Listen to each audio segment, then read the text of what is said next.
வணக்கம். புது புது அர்த்தங்கள் நிகழ்ச்சி உங்களை அன்புடன் வரவேற்கிறது. இன்றைய நிகழ்ச்சியில் பங்கேற்பதற்காக பாட்டாளி மக்கள் கட்சியின் வழக்கறிஞர் பாலு அவர்களும், மனிதநேய மக்கள் கட்சியின் சட்டமன்ற உறுப்பினர் பேராசிரியர் ஜவஹர்லால் அவர்களும் நமது அரங்கத்திற்கு வந்திருக்கிறார்கள். தேர்தலில் ஒரு குறிப்பிட்ட சின்னம் தான் எங்களுக்கு வேண்டும்னு சொல்லி சின்ன கட்சிகள் கேட்க முடியாது அப்படிங்கிற மாதிரியான ஒரு தீர்ப்பை நேற்று உச்சநீதிமன்றம் சொல்லியிருக்குது. நீங்களும் உள்ளிட்ட பல கட்சிகள் அந்த மனு போட்டிருந்தீங்க.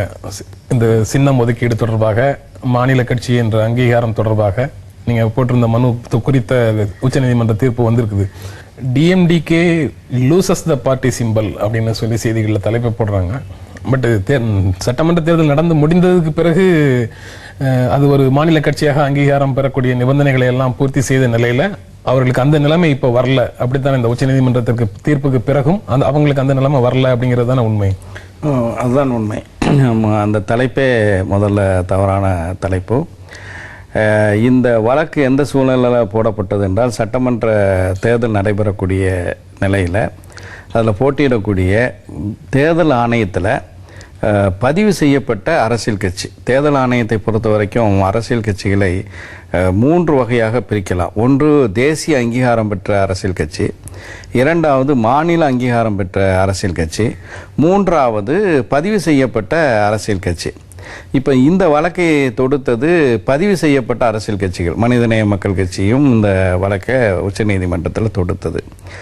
எதற்காக இந்த வழக்கை தொடுத்தோம் என்றால், தேர்தல் ஆணையத்தில் ஒரு அரசியல் கட்சியை பதிவு செய்வதற்கென்று தேர்தல் ஆணையம் பல நிபந்தனைகளை எல்லாம் கொடுத்திருக்கின்றது. அந்த நிபந்தனைகளை எல்லாம் பூர்த்தி செய்து தேர்தல் ஆணையத்தில் பதிவு செய்கிறோம். ஆனால் தேர்தலிலே போட்டியிடும் போது இந்த பதிவு செய்யப்பட்ட கட்சியினுடைய வேட்பாளருக்கும் சுயேட்சையாக போட்டியிடக்கூடிய வேட்பாளருக்கும் வேறுபாடே இல்லை.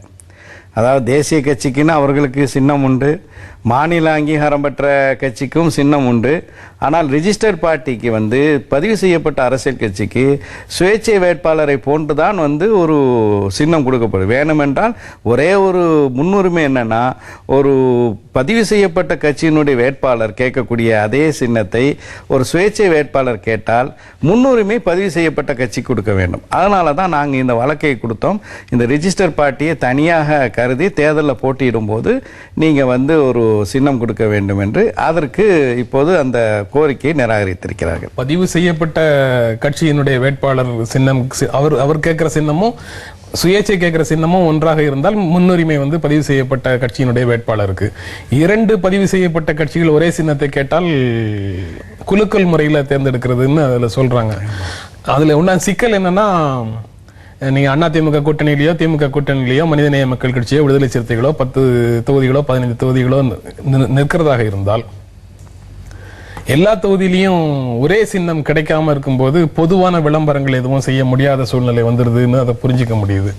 பாட்டாளி மக்கள் கட்சி முதல்ல தேர்தலில் போட்டியிடும் போது இது போன்ற சிக்கல்களை சந்தித்தது இல்லையா? அதாவது மக்கள் பிரதிநிதித்துவ சட்டம் 1951 அதில் தான் பிரிவு 29A தான் ஒரு அரசியல் கட்சியை பதிவு செய்வதற்கான விதிமுறைகளை சொல்கிறாங்க. அப்போ அதில் பார்த்தீங்கன்னா, ஒரு அரசியல் கட்சியாக பதிவு செய்யணும்னா என்னென்ன விதிமுறைகளை பின்பற்ற வேண்டும் என்று சொல்லியிருக்காங்க. அதோடு அந்த மக்கள் பிரதிநிதித்துவ சட்டத்தினுடைய அந்த இது முடிஞ்சு போயிடுது. அந்த பதிவு செய்யக்கூடிய அந்த சூழலிலேயே ஒரு அரசியல் கட்சிக்கான ஒரு பதிவை நடைபெறுகிற பொழுது அப்பொழுதே அந்த கட்சியினுடைய சின்னத்தையும் முடிவு செய்து விட்டால் இந்த பிரச்சனையே வராது. இப்போது ஒரு அரசியல் கட்சியாக அதை பதிவு செய்யும் பொழுது அதை ஏற்றுக்கொண்டு சின்னம் ஒதுக்குவதில் மட்டும் நீங்கள் இத்தனை சதவீத வாக்குகளை பெற வேண்டும், அதற்கு பிறகுதான் உங்களுக்கு இந்த சின்னத்தை நாங்கள் வழங்குவோம் என்று சொல்வது என்பது முறையாக இருக்காது. அதுதான் இன்றைக்கு இருக்கக்கூடிய பிரச்சனை. கட்சிகளுடைய எண்ணிக்கை ரொம்ப அதிகமாக வருவதற்கான வாய்ப்பு இருக்கு. அப்புறம் தேர்தல் ஆணையம் மக்களுடைய அங்கீகாரம் பெற்ற அரசியல் கட்சிகள் அப்படின்னு சொல்லி சில கட்சிகளை வரையறுப்பதற்கான வாய்ப்பு இல்லாம போகுது. அதாவது அரசியல் கட்சிகளுடைய அங்கீகாரத்திற்கும் சின்னம் ஒதுக்குவதற்கும் எந்த விதமான சம்பந்தம் இல்லை. அங்கீகாரம் வழங்குவதனால் அதற்கு பிறகு அவங்களுடைய வாகனங்கள் பயன்படுத்துவது, தலைவர்கள் செல்வது, அவர்களை அந்த கூட்டத்திற்கு அழைப்பது, இது போன்ற நடைமுறைகளுக்கு வேணுமானால் அங்கீகாரத்தை நீங்கள் பயன்படுத்திக் கொள்ளுங்கள். ஆனால் ஒரு அரசியல் கட்சிக்கான அடையாளத்தை நீங்கள் இதுக்கு நீங்கள் இந்த வாக்குகளை வாங்கினால்தான் இந்த அடையாளத்தை நீங்கள் பெற முடியும் என்று சொல்வது சரியாக இருக்காது. இல்லை, இதில் தேர்தல் ஆணையத்தினுடைய நிலைப்பாடு, இந்த வழக்கில் நிலைப்பாடே சற்று வேடிக்கையானது. என்ன சொல்கிறாங்கன்னா, எங்கள்கிட்ட 1000க்கும் மேற்பட்ட பதிவு செய்யப்பட்ட அரசியல் கட்சிகள் இருக்கின்றது. எனவே அவங்க எல்லாத்துக்கும் நாங்கள் சின்னத்தை ஒதுக்க முடியாது என்று சொல்வதை தான் நான் வேடிக்கையானது என்று குறிப்பிட்டேன். ஏன்னா ஒரு சட்டமன்ற தேர்தலில் ஒரு தொகுதியில் சில நேரங்களில் 100க்கும் மேற்பட்ட வேட்பாளர்கள் போட்டியிடும் போது அவர்களுக்கு சின்னம் ஒதுக்கக்கூடிய ஒரு நிலை இருக்கின்றது. அதனால் பதிவு செய்யப்பட்ட அரசியல் கட்சிக்கும் சுயேட்சை வேட்பாளருக்கும் வித்தியாசமே இல்லை என்று சொன்னால் அது நிச்சயமாக ஏற்றுக்கொள்ள முடியாது. நிச்சயமாக சின்னத்தை ஒதுக்கலாம். என்னை பொறுத்தவரை மிக தெளிவாக இந்த வழக்கில் 2 நீதிபதிகள் அல்தமஸ் கபீரும் நிஜார் என்பவரும் எலெக்ஷன் கமிஷனுக்கு நிலைப்பாட்டை ஆதரித்தும், 3வது நீதிபதி இது எலெக்ஷன் கமிஷனுடைய விதி அரசியல் சாசன சட்டத்தினுடைய 14வது விதிமுறைக்கு முரணானது என்று சொன்னதுதான் நியாயமான ஒரு நிலைப்பாடாக பார்க்கின்றேன். அரசியல் அங்கீகாரத்தை எண்ணிக்கை அடிப்படையில் பார்க்கறதாக இருந்தால் அந்த அணுகுமுறைக்கும் ஹிட்லருடைய அணுகுமுறைக்கும் வித்தியாசம் இல்லைங்கிற ரொம்ப கடுமையான வார்த்தைகளையும் அந்த டிசென்ட் நோட் கொடுத்த நீதிபதி சொல்லியிருக்கிறாரு. நாம தொடர்ந்து பேசலாம். புது அர்த்தங்கள் சிறிய இடைவெளிக்கு பிறகு தொடரும்.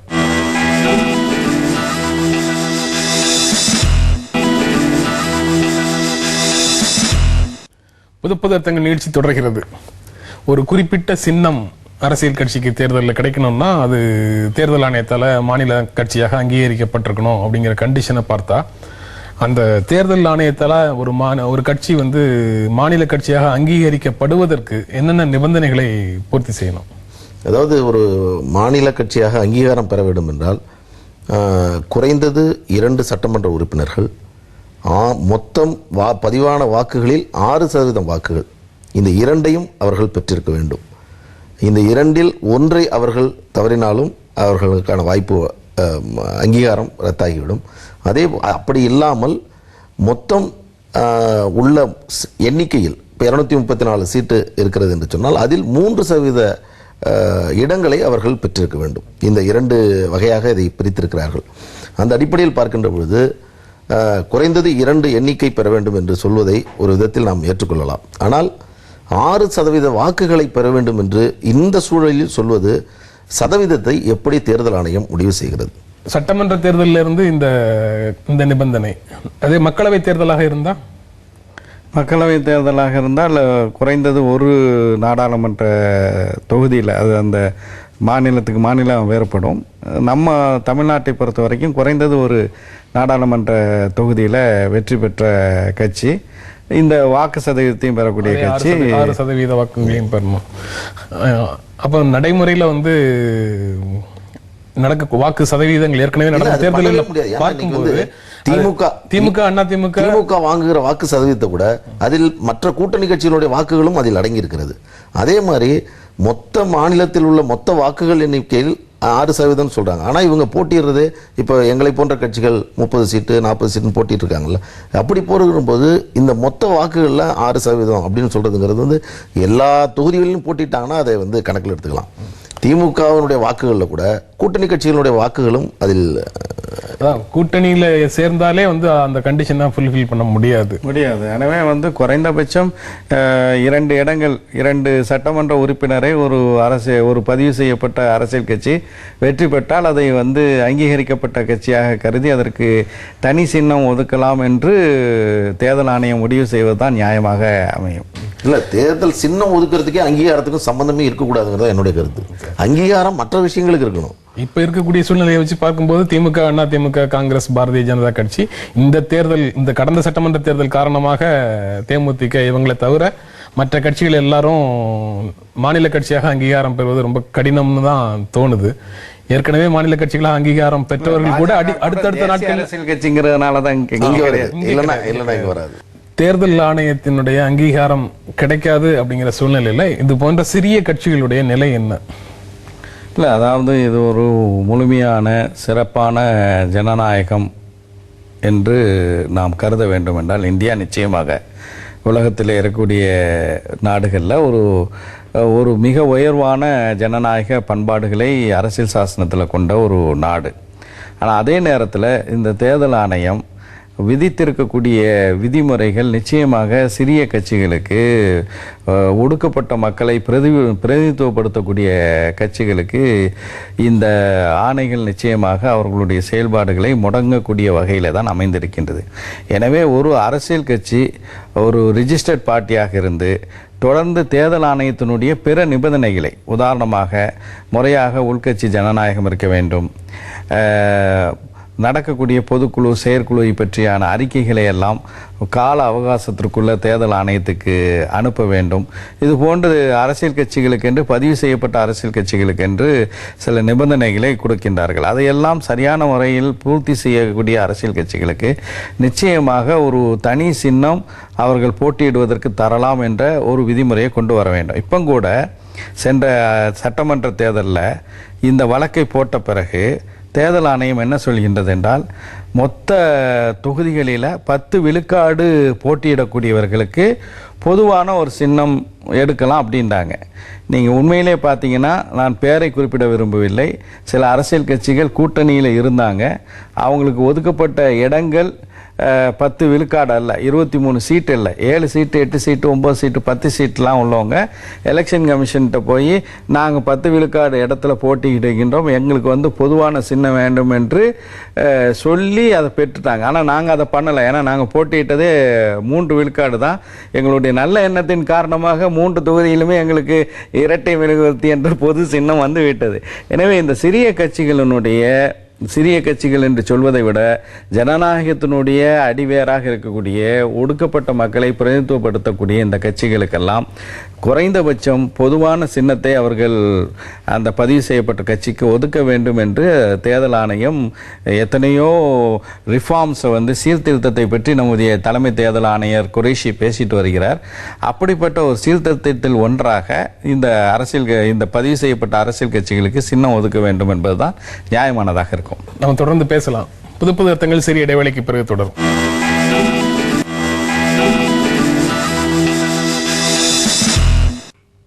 புது புது அர்த்தங்கள் நிகழ்ச்சி தொடர்கிறது. ஒரு குறிப்பிட்ட சின்னம் வேணும்னா அந்த 10% இடங்கள்ல போட்டியிடணும்னு சொல்றது, அந்த டிக்ளரேஷன் முதல்ல கொடுக்கணும். அந்த டிக்ளரேஷன் மட்டும் இல்லை, எந்தெந்த தொகுதிகளில் போட்டியிட போறோம் அப்படிங்கிறதையும் முதல்லயே கொடுக்கணும் அப்படின்னு அந்த விதி சொல்லுது.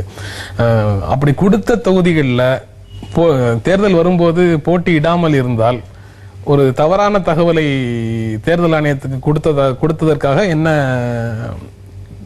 விசாரணைக்கு உட்பட்டு என்ன தண்டனை அனுபவிக்கணுமோ அதற்கும் தயாராக இருக்கணும் அப்படின்னு சொல்லுது. அப்ப கூட்டணிக்கு போகும்போதே இந்த எந்த நிபந்தனையையும் ஒரு கட்சியால நிறைவேற்ற முடியாது. அந்த சூழ்நிலையில இந்த சிறிய கட்சிகளுக்கான தளம் ஜனநாயகத்துல இல்லாம போகுது அப்படின்னு எடுத்துக்க முடியுமா? அதாவது இன்னும் பார்த்தீங்கன்னா இது ஒரு மன்னராட்சி முறையை தான் இந்த தேர்தல் ஆணையம் பின்பற்று நினைக்குது. 1 அல்லது 2 கட்சிகளுக்கு மேல் இந்தியாவிலோ மாநில அளவிலோ இருக்கக்கூடாது அப்படிங்கிற அடிப்படையில் தான் இப்போ பார்க்குறாங்க. இதில் ஒரு தேர்தல் ஒரு அரசியல் கட்சியை அங்கீகாரம் செய்வதற்கு இந்த நிபந்தனைகள்லாம் தேவையே இல்லை.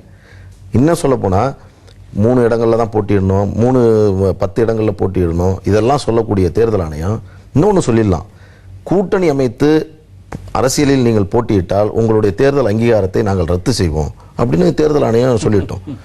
இந்த பிரச்சனைக்கு ஒரு முடிவு கட்டிடலாம். ஏன்னா எந்த அடிப்படையில் அவர்கள் வாக்குகளை வாங்குகிறார்கள் என்பதை தேர்தல் ஆணையத்தால் இன்று வரை கணிக்கவே முடியாது. அதற்கான அவங்களுக்கு மெக்கானிசமே கிடையாது. ஒரு அரசியல் கட்சியை பதிவு செய்வதற்கு ஒரு விதிமுறை, அதற்கு அடுத்து அவர்கள் நிதி பெறுவதற்கு, அதாவது டொனேஷன் வாங்கிறதுக்கான அடுத்த பிரிவை சொல்லுது. அந்த நிதி எவ்வளவு டொனேஷன் வாங்கணுங்கிறத அவர்கள் தெரிவிக்கணும். இந்த 3 தான் ஒரு அரசியல் கட்சிக்கான நிபந்தனையாக சொல்லுது. நான் கேட்குறேன், ஒரு அரசியல் கட்சியாக அங்கீகாரம் செய்த பிறகு ஒரு அரசியல் கட்சியை விமர்சனம் செய்து ஒரு பத்திரிகை ஒரு செய்தி வெளியிடுகிறது என்று சொன்னால் அதை எப்படி தடுப்பது? அந்த அரசியல் கட்சிக்கு என்ன ஒரு சட்டப்பூர்வமான அங்கீகாரம் இருக்கிறது என்று நீங்கள் பார்த்தீங்கன்னா, நீதிமன்றங்கள் என்ன சொல்லுதுன்னா, கம்பெனி சட்டத்தில், கம்பெனி ஆக்டில் ஒரு கம்பெனி பதிவு செய்யப்பட்டால் அது சட்டப்பூர்வமான நபர் அப்படின்னு சொல்கிறாங்க, லீகல் பர்சன் அப்படின்னு சொல்கிறாங்க. ஆனால் அதே சமயத்தில் ஒரு அரசியல் கட்சி ஒரு நபரா என்று சொன்னால் இல்லை அப்படின்னு கோர்ட்டு சொல்லுது. இதற்கு என்ன தேர்தல் ஆணையம் முடிவு செஞ்சிருக்குன்னு பார்க்கணும். இன்றைக்கி இன்கம் டேக்ஸ் ரிட்டர்னை நம்ம சப்மிட் பண்ணுறோம், ஒரு கட்சிக்கான சின்னம் இருக்கிறது, ஒரு அரசியல் கட்சியினுடைய அலுவலகம் இருக்கிறது. இவ்வளவும் இருந்து ஒரு கட்சியை ஒரு பத்திரிகையை வேண்டுமென்றே விமர்சனம் செய்தால் அதை தடுப்பதற்கு இன்றைக்கு தேர்தல் ஆணையத்திட்ட எந்த விதமான இதுவும் இல்லை. ஆனால் நாம் என்ன கேட்குறோன்னா, ஒரு கட்சியை பதிவு செய்து விட்டால் அந்த கட்சிக்கான அந்த கட்சியை பாதுகாக்கக்கூடிய ஒரு வேலையும் வந்து தேர்தல் ஆணையம் செய்யணும். ஆனால் நீங்கள் வாக்கு இத்தனை வாங்கினாதான் உங்களுக்கு வந்து சிம்பல் என்று சொல்வது முழுக்க முழுக்க ஏற்றுக்கொள்ளவே முடியாது. அது முழுக்க நீங்கள் வந்து சரி செய்யணும். இன்றைக்கி வந்து தனி நீதிபதி சலமேஸ்வர் சொல்கிறாரு. அவர் என்ன சொல்கிறாருன்னா, இது வந்து எந்த கட்சிக்கு நான் வாக்களிக்கிறேன் என்பது ஒரு தெளிவான எண்ணம் ஒரு வாக்காளருக்கு வேணும். அதற்கு தான் அந்த சிம்பல். இதில் வந்து நான் வந்து சிம்பலை தரமாட்டேன் அப்படின்னு நீங்கள் சொல்கிறது துவக்கத்திலேயே தடுப்பதாக இருக்குது. நான் ஏற்கனவே நம்ம குறிப்பிட்ட மாதிரி என்னென்னா, சுயேட்சைகளுக்கும் பதிவு செய்யப்பட்ட அரசியல் கட்சியும் சமமாக்க பார்க்கக்கூடிய ஒரு நிலையில் எதுக்காக வேண்டி ஒரு ரிஜிஸ்டர் பார்ட்டின்னு ஒன்று நடத்தணும்? தேவையே இல்லையா? பதிவு செய்யப்பட்ட அரசியல் கட்சிகளுக்கும் அங்கீகாரம் பெற்ற அரசியல் கட்சிகளுக்கும் இடையில ஒரு வேறுபாடு வேண்டாமான்னு அங்கீகாரம் பெற்ற அரசியல் கட்சிகள் கேட்க மாட்டாங்களா? இல்லை, அதல்ல. அதாவது there should be a fair play, அதாவது லெவல் பிளே கிரவுண்டு, சமமான ஆடுகளம் இருக்க வேண்டும். அங்கீகரிக்கப்பட்ட கட்சியாக இருந்தாலும் சரி, பதிவு செய்யப்பட்ட அரசியல் கட்சியாக இருந்தாலும் சரி, தேர்தலை பொறுத்த வரைக்கும் அனைவரும் சமம் என்கின்ற அடிப்படையில் சமமான வாய்ப்பு அனைவர்களுக்கும் கொடுக்கப்பட வேண்டும். அங்கீகரிக்கப்பட்ட அரசியல் கட்சிக்கு மட்டும் நிரந்தர சின்னம், பதிவு செய்யப்பட்ட அரசியல் கட்சிக்கு நிரந்தர சின்னம் இல்லை, அது தொகுதிக்கு தொகுதி மாறுபடும் என்று சொல்வது இந்த லெவல் பிளேயிங் கிரவுண்டை, அதாவது சமமான வாய்ப்பை தருவதற்கு தேர்தல் ஆணையம் மறுக்கின்றது என்பதற்கு எடுத்துக்காட்டாக இது அமைந்திருக்கின்றது. எனவே நிச்சயமாக அந்த டிசென்டிங் ஜட்ஜு மூன்றாவது மாறுபட்ட தீர்ப்பை சொன்ன அந்த நீதிபதியினுடைய கருத்தை தேர்தல் ஆணையம் மிக ஆழமாக சிந்தித்து அந்த அவருடைய கருத்தை ஏற்று விதிமுறைகளை வகுக்க வேண்டும் என்பதுதான் நம்முடைய வேண்டும். சதவீதத்தை அவங்க சொல்லிடுறாங்கன்னு வச்சுக்கோங்க. வாக்கு சதவீதத்தின் அடிப்படையில் தான் ரெகக்னேஷன் அப்படின்னு வந்து தேர்தல் ஆணையம் சொல்லுதுன்னா, இப்போ எங்கள் பாட்டாளி மக்கள் கட்சி இந்த கருத்தை தொடர்ந்து நாங்கள் சொல்லிட்டு வரோம். ஒரு அரசியல் கட்சி எத்தனை சதவீதம் வாக்குகள் வாங்குகிறதோ அத்தனை அதை கணக்கிட்டு அவர்களுக்கான சட்டமன்ற நாடாளுமன்ற தொகுதிகளுக்கான இதை வந்து கொடுக்கணும். நீங்கள் வீதாச்சார பிரதிநிதித்துவம் வேணும் அப்படின்னு சொல்றீங்க. பாட்டாளி மக்கள் கட்சி குறிப்பாக கடந்த நாடாளுமன்ற தேர்தலையும் கடந்த சட்டமன்ற தேர்தலையும் இந்த நிபந்தனைகளை நிறைவேற்றல. தேர்தல் ஆணையத்திலிருந்து உங்களுக்கு அங்கீகாரம் பத்துங்கிற தகவல் வந்துருச்சா? இல்லை, நாங்கள் எங்களுக்கு அதற்கான விளக்கத்தை கேட்டிருக்கிறார்கள். அதற்கு நாங்கள் எங்களுடைய பதிலை நாங்கள் வந்து தேர்தல் ஆணையத்திற்கு, டெல்லியில் இருக்கக்கூடிய தேர்தல் ஆணையத்திற்கு நாங்கள் வழங்கியிருக்கிறோம். இல்லை, இன்னொரு முரண்பாடு என்னென்னா, வேறொரு மாநிலத்தில் வந்து அங்கீகரிக்கப்பட்ட மாநில கட்சியாக இருந்தால் இன்னொரு மாநிலத்தில் அந்த சின்னத்தை வந்து பயன்படுத்தலாம். ஆனால் அதைவிட இங்கே வலுவாக இருக்கக்கூடிய பதிவு செய்யப்பட்ட அரசியல் கட்சிக்கு சின்னம் கிடையாதுங்கிறது இன்னொரு முரண்பாடு. உதாரணமாக அஸ்ஸாமில் யூடிஎஃப் என்று ஒரு அரசியல் கட்சி இருக்கின்றது. அது ஏயுடிஎஃப், அஸ்ஸாம் யுனைடெட் டெமோக்ராட்டிக் ஃப்ரண்ட், பெரிய அளவில் அங்கே நிறைய வாக்குகளை பெற்று அவர்களுக்கு பூட்டுச்சாவி சின்னம் கொடுக்கப்பட்டிருக்கின்றது. அவர்கள் தமிழ்நாட்டில் தேர்தலில் போட்டியிடணும்னு வர்றாங்கன்னு வச்சுக்கிறீங்களேன், அவங்களுக்கு இங்கே எந்த அடிப்படையும் கிடையாது. ஆனால் அவங்களுக்கு அந்த சின்னம் கொடுக்கப்படும். மனிதநேய மக்கள் கட்சிக்கோ பாமகக்கோ வேறு பதிவு செய்யப்பட்ட கட்சிக்கோ அந்த சின்னம் கிடையாதுங்கிறது எவ்வளோ பெரிய முரண்பாடு. இந்த யதார்த்தமான நிலைமை மாநிலங்கள்லையும் சரி மத்தியிலையும் சரி இரு கட்சி ஆட்சி முறையை நோக்கி நகர்த்திட்டு போகுதுன்னு சொல்ல முடியுமா? அதை பாதுகாக்குது. அதை தாண்டி போயிடக்கூடாது, எந்த சூழலையும் போயிடக்கூடாது அப்படின்னு தேர்தல் ஆணையம். இப்போ தேர்தல் ஆணையமே பார்த்தீங்கன்னா மத்தியில் இருக்கக்கூடிய ஆட்சியாளர்கள் என்ன விரும்புகிறார்களோ அதை செய்வதாகத்தான் தேர்தல் ஆணையம் இன்னைக்கு வந்து இருந்துட்டு இருக்கு. அதை தாண்டி சீர்திருத்தங்கள் நிறைய செய்ய வேண்டியிருக்கிறது. அதைத்தான் வந்து தேர்தல் ஆணையம் இன்னைக்கு வந்து யோசிக்கணும். தேர்தல் வந்து ஒரு சின்னம் ஒதுக்குவதில் இவ்வளவு பெரிய நெருக்கடியை, இவ்வளவு பெரிய இது வந்து ஒரு தேர்தல் ஆணையம் வழங்கக்கூடாது. தேர்தல் ஆணையத்தினால தன்னுடைய நிலைப்பாட்டை வந்து நியாயப்படுத்துவதற்காக நிறைய ஆயிரக்கணக்கான பதிவு செய்யப்பட்ட அரசியல் கட்சிகள் இருக்காங்க, அவங்க எல்லாத்துக்கும் நாங்கள் எப்படி சின்னத்தை ஒதுக்க முடியும் அப்படிங்கிற ஒரு கேள்வியை தான் எழுப்பியிருக்கிறார்களே தவிர அதை தாண்டி அவர்களால் அதுவும் உருப்படியான காரணம் அல்ல, வேற எந்த நியாயமான காரணத்தையும் அவங்களால சொல்ல முடியவில்லை. இந்த நிகழ்ச்சியில் கலந்து கொண்டு உங்களுடைய கருத்துக்களை பகிர்ந்து கொண்டதற்காக புது புது கருத்துங்கள் நிகழ்ச்சி உங்கள் இருவருக்கும் நன்றி தெரிவித்துக் கொள்கிறது. மீண்டும் சந்திப்போம். நன்றி, வணக்கம்.